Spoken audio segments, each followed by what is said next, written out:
کہ یہ لوگ اس اللہ کے قرآن پر ایمان کیوں نہیں لاتے ہیں؟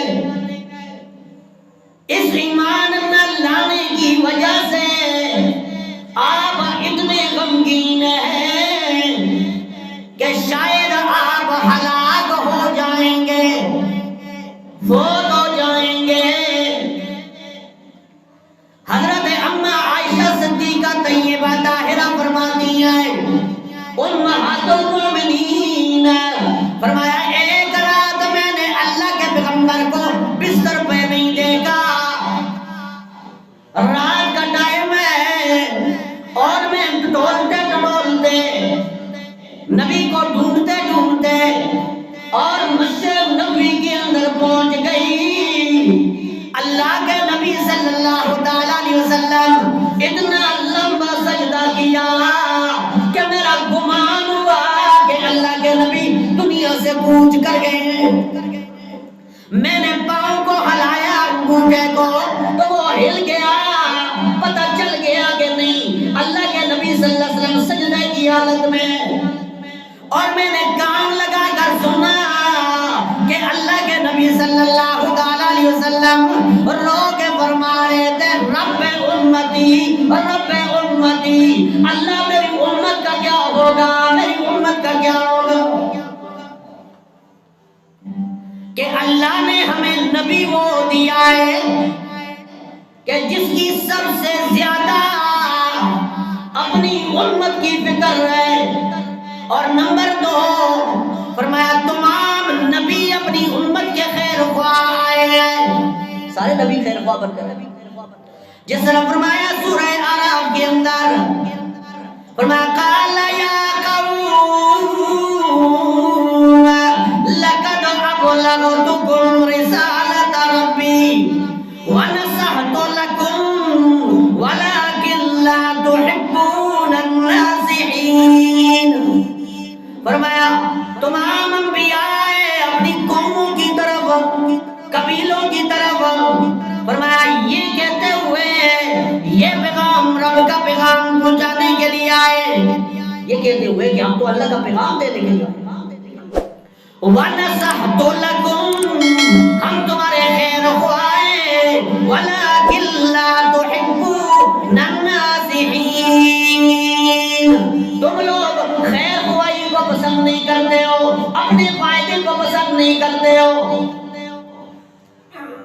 اور سورہ اعراف کے اندر آیت نمبر 68 کے اندر فرمایا وَبَلِّغُكُمْ رِسَالَةَ رَبِّي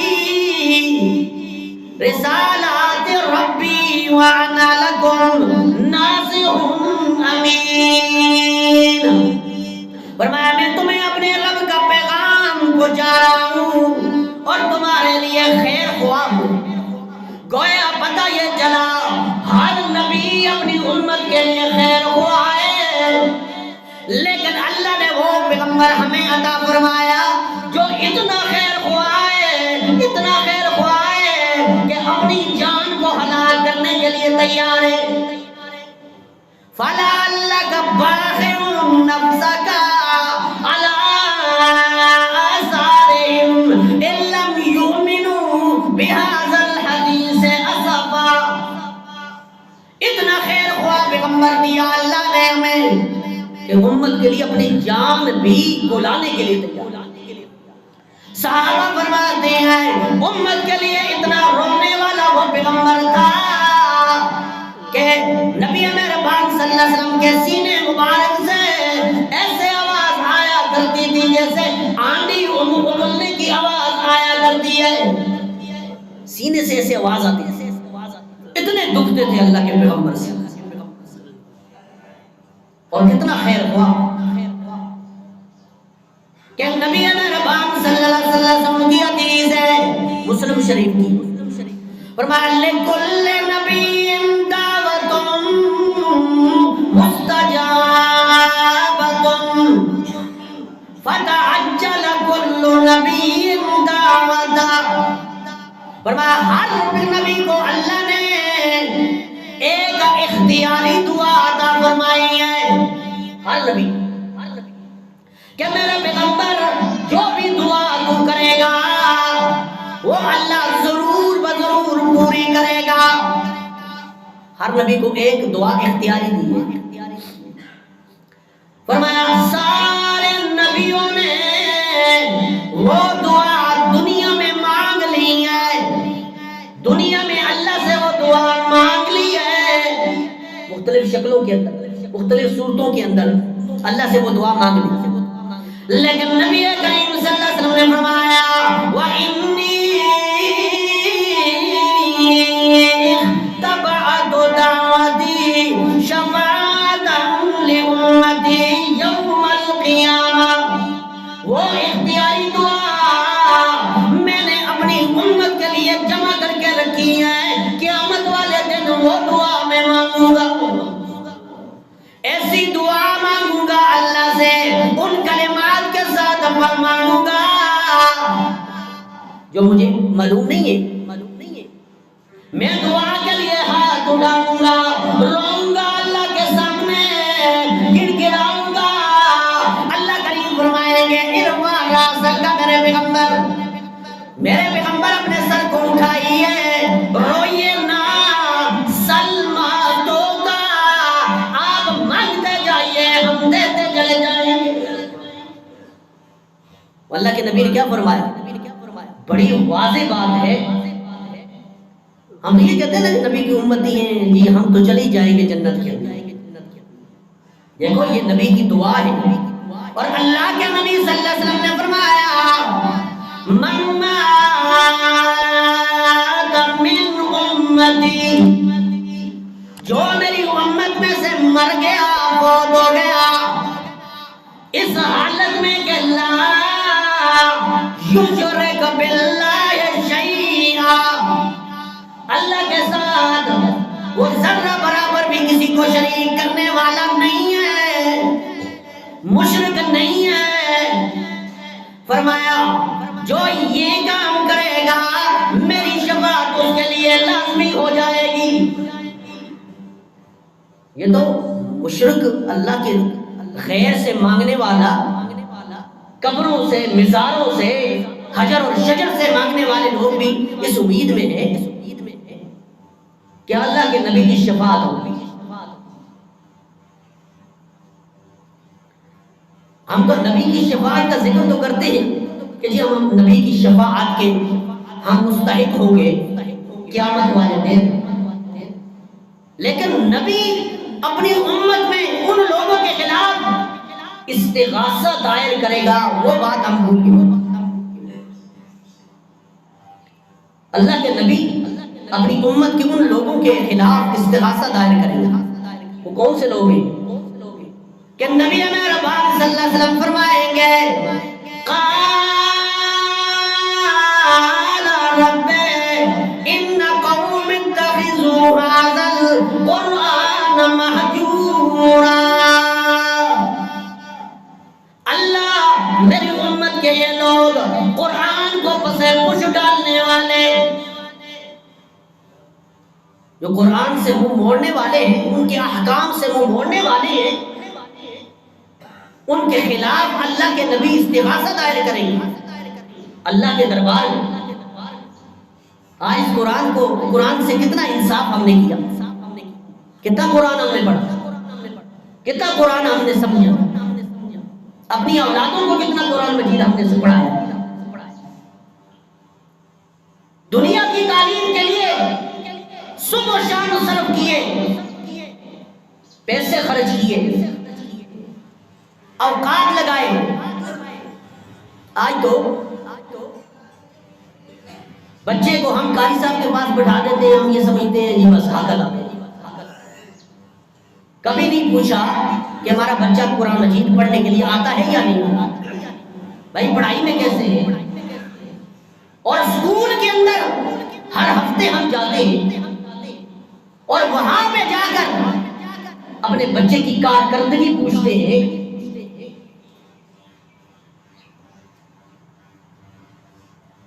دین کے ساتھ ہمارا اتنا لگاؤ ہے،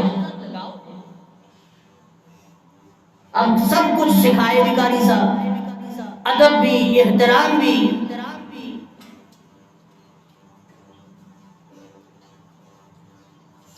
ایک دو دن تین دن نہیں آتا بچہ تو ہم کہتے ہیں جی کوئی بات نہیں، قاری صاحب اس کو پھر بیٹھنے دے دیں، کوئی بات نہیں، اسکول میں جائیں تو بڑی تاکید ہوگی، کیوں نہیں جاتا ہے بچہ؟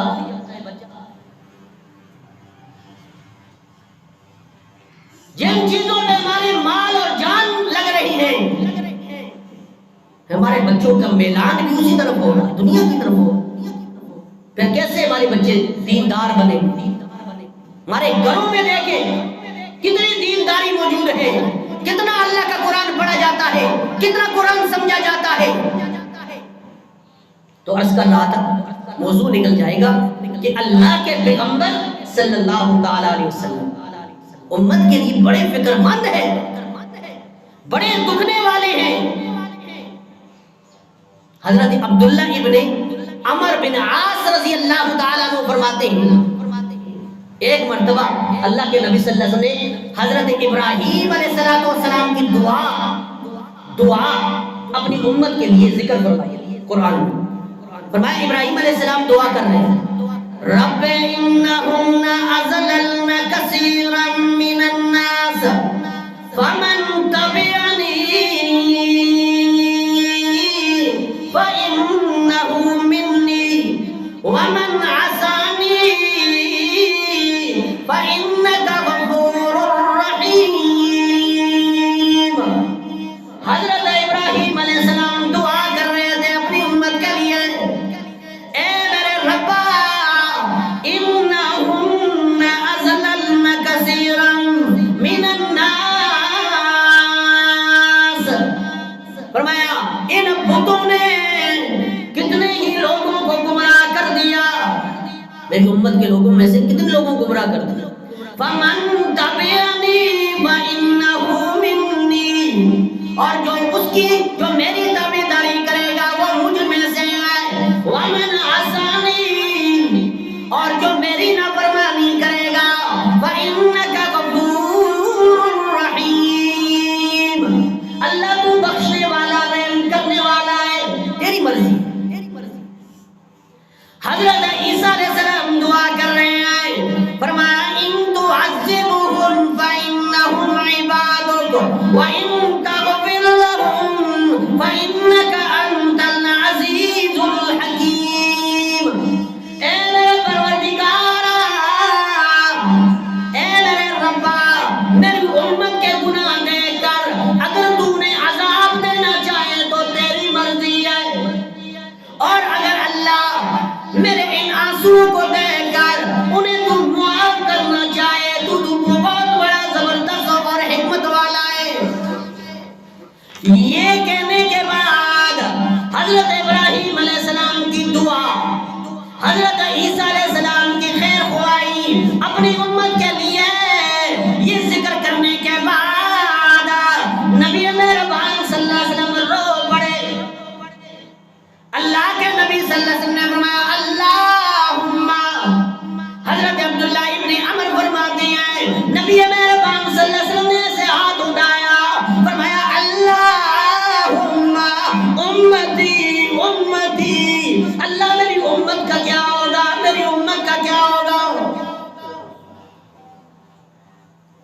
اب یہ کہنے کے بعد رو پڑے، زاروں قطار رو پڑے۔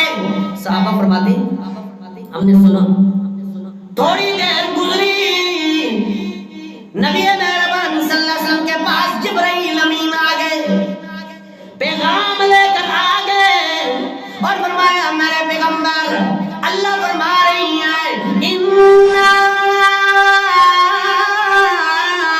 سَنُرْضِيكَ فِي أُمَّتِكَ وَلَا نَسُوءُكَ۔ میرے پیغمبر آپ پریشان نہ ہو، آپ غمگین نہ ہو، آپ نہ روئیں، اللہ فرماتے ہیں ہم آپ کی امت کے بارے میں آپ کو راضی کر دیں گے، راضی کر دیں گے، اور آپ کو کبھی تکلیف نہیں دیں گے آپ کی امت کے بارے میں۔ اللہ اکبر۔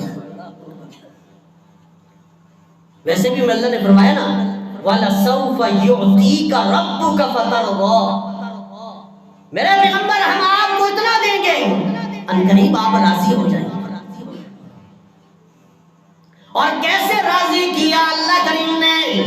حضرت عبداللہ ابن عباس رضی اللہ تعالیٰ عنہ فرماتے ہیں کہ ان رسول اللہ صلی اللہ تعالیٰ علیہ وسلم قال ان اللہ تجاوز عن امت الخطا والنسیان وما استکرہوا علیہ، کہ بلا شبہ اللہ نے معاف کر دیا ہے میری امت سے خطا اور نسیان کو. وہ گناہ جس میں وہ زبردستی اسے مبتلا کیا گیا ہے وہ گناہ اللہ نے معاف کر دیا ہے. اب نسیان اور خطا کسے کہتے ہیں؟ خطا کہتے ہیں کہ بھول چوک ہو جائے، بھوک چوک ہو جائے، یعنی کہ ایک آدمی بھول کر روزہ کھا لے، اور ایک یہ ہے کہ ایک آدمی حلق تک پانی کو کلی کرتے ہوئے حلق تک لے جاتا ہے اور پانی نیچے چلا جائے. خطا غلطی سے، اور غلطی سے روزہ میں آپ پانی کے کوئی قطرے آپ چلے جائیں تو آپ پر قضا واجب ہے، کفارہ نہیں ہے، قضا ہے، وہ روزہ آپ دوبارہ رکھیں. لیکن نسیان یہ ہے بھول کر آپ روزے میں کھا لیا ہے، پی لیا ہے، بعد میں پتہ چلا ہو میرا تو روزہ ہے، اس سے نہ کفارہ ہے نہ دوبارہ آپ نے روزہ رکھنا ہے. نسیان اسے کہتے ہیں. تو امت محمدی سے وہ ساری خطائیں اور نسیان اللہ نے معاف فرما دی. امت محمدی صلی اللہ علیہ وسلم یہ اعزاز ہے، اللہ نے یہ اعزاز عطا فرمایا ہے. اور فقیہ ابو اللیث سمرقندی ایک بزرگ گزرے نقل فرماتے ہیں کہ حضرت آدم علیہ السلام نے حق تعالیٰ کی جانب سے امت محمدی کو 4 چیزیں ایسی عنایت فرمائی ہیں. فرماتے ہو آدم علیہ السلام نے کہ امت محمدی کو 4 اعزاز ایسے عطا فرمائے ہیں کہ اس سے پہلے کسی کو نہیں عطا فرمائے. اپنے اعزاز آپ یاد رکھیں کہ اللہ نے آپ کو امت محمدی میں شامل فرمایا ہے، یہ اعزاز ہے. اور ہم نبی کی سیرت کے ساتھ، نبی کے کردار کے ساتھ، نبی کی اسوہ حسنہ جو ہمارے پاس نمونہ ہے، نبی کی سنتوں کے ساتھ کیسا کر رہے ہیں. اپنے شب و روز دیکھیں، اپنے شادی بیاہ دیکھیں، آپ سنتوں کے ساتھ کیا کچھ کرتے ہیں. اتنا مذاق ہمارے معاشرے میں ہو رہا ہے. اور نبی نے جو دعائیں کی ہیں آپ کے لیے، اپنی امت کے لیے جو دعائیں کی ہیں، اس کے ثمرات دیکھیں. ہم نے عرض کیا شروع میں کہ یہ امت ایسی ہے کہ تمام خرابیاں بھی پائی جاتی ہیں. جو خرابیاں پہلی امتوں میں تھی اللہ نے ان کی شکلوں کو تبدیل کر دیا، کسی کو بندر بنا دیا، خنزیر بنا دیا. آج وہی خرابیاں امت محمدی میں پائی جاتی ہیں. کم ناپ و تول، دھوکہ، جھوٹ، فریب، قتل و غارت، اللہ کے دین سے مذاق، شاعر اللہ کے ساتھ مذاق بھی ہو رہا ہے. علماء شاعر اللہ ہیں، آج ان کے ساتھ کتنا مذاق ہے. مسجدیں ہیں، فساد ہے یہاں پہ، جھگڑے اور فساد ہے یہاں پہ. شاعر اللہ کے ساتھ ہم نے کتنا مذاق کیا، لیکن آج شکلیں تبدیل نہیں ہو رہی. پہلی امتوں میں کیا تھا؟ گناہ کرتے تھے، ان کے دروازوں پہ لکھا جاتا تھا کہ اس نے گناہ کیا. آج ہمارے دروازوں پہ نہیں لکھا جاتا. ایسے ہوتا تو بڑے بڑے لوگ ان کی وہ عیب ظاہر ہو جاتا، معاشرے کے سامنے بڑے عزت دار بنتے، عزت والے ہیں، ان کا کوئی عیب سامنے آ جاتا، کوئی غلطی سامنے آ جائے، لوگ بڑے نمازی پرہیزگار بنتے. دیکھو یہ گناہ کرتے ہو. اللہ نے پردہ ڈالا. تو 4 اعزاز اللہ کریم نے عطا فرمائے. فرمایا حضرت آدم علیہ السلام نے فرمایا مجھ سے خطا ہوئی تو اللہ نے جنت کا لباس اتار دیا. لیکن امت محمدی برہے نہ ہو کر بھی جو گناہ کرتی ہے اللہ اس کی پردہ پوشی کرتے ہیں۔ آج دروازوں پہ نہیں لکھا جاتا، حضرت آدم علیہ السلام فرماتے ہیں مجھ سے خطا ہوئی، اللہ نے میاں بیوی کے درمیان میں جدائی ڈال دی۔ جدہ کے قریب اما حوا کو وہاں پہ اتارا گیا اور شام کے علاقے کے اندر حضرت آدم علیہ السلام کو اتارا گیا، اور یہاں عرفات کا میدان ہے وہاں پہ اکٹھے ہوئے۔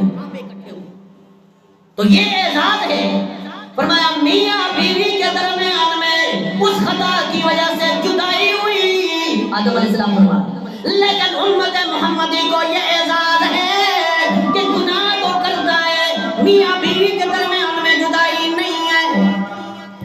اور فرمایا کہ اللہ نے مجھ سے خطا ہوئی جنت کے اندر اور سزا دی دنیا کے اندر، بدلہ دنیا میں ملا، لیکن اللہ نے امت محمدی کو یہ اعزاز عطا فرمایا کہ یہ گناہ تو یہاں میں کرتے ہیں، سچی نیت سے توبہ کرتا ہے تو اللہ جنت اسے عطا فرماتا۔ تو یہ امت محمدی کا اعزاز ہے، اللہ ہمیں صحیح معنوں میں امت محمدی بننے کی توفیق نصیب فرمائے۔ وآخر دعوانا الحمدللہ۔